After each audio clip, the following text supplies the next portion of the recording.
Dawakhana YouTube চ্যানেলের পক্ষ থেকে সকলকে স্বাগতম জানিয়ে শুরু করছি আজকে অত্যন্ত গুরুত্বপূর্ণ একটা ভিডিও। সম্মানিত প্রিয় বন্ধুগণ, আমরা অনেকদিন যাবৎ বিভিন্ন সমস্যার কারণে নিয়মিত ভিডিও আপলোড দিতে পারি নাই, এজন্য দুঃখিত। ঈদের পর হতে ইনশাআল্লাহ আমরা নিয়মিত ভিডিও আপলোড করব এবং অনেক ভাই বোনদের অনেক প্রশ্ন রয়েছে, এই প্রশ্নগুলোর উত্তর দেব। আজকে গুরুত্বপূর্ণ একটি বিষয় নিয়ে হাজির হয়েছি।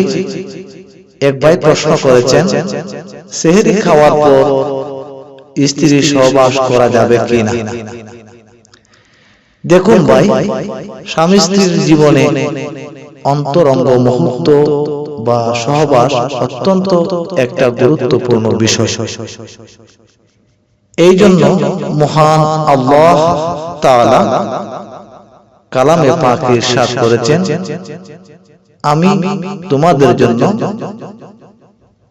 দিনের বেলায় স্ত্রী সহবাস, খানা পিনা সব কিছু নিষেধ করেছি,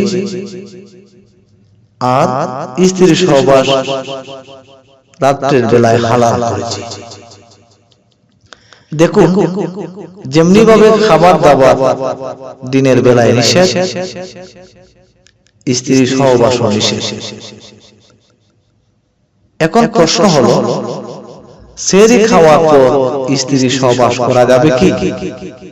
দেখুন, কেউ যদি সেহরির টাইম থাকতে, সময় থাকতে কারো ইচ্ছা হয়, খাওয়া দাওয়া হওয়ার পরও যদি ইচ্ছা হয় যে সে স্ত্রী সহবাস করবে, কোনো সমস্যা নেই, সে স্ত্রীর সহবাস জায়েজ হবে।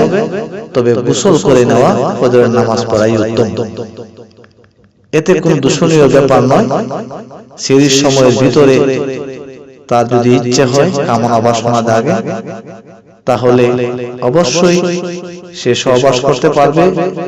ইসলামে এর জন্য কোনো বিধিনিষেধ নেই, কারণ সময় সেহরি নির্ধারিত রয়েছে। এই নির্ধারিত টাইমের ভিতরে খাওয়ার আগে হোক আর খাওয়ার পরে হোক, সহবাস করা ইসলামে বৈধ করেছে। সম্মানিত বন্ধুগণ, আপনাদের যদি আর কোনো প্রশ্ন থাকে আপনারা প্রশ্ন করবেন, আমরা উত্তর দেওয়ার চেষ্টা করব।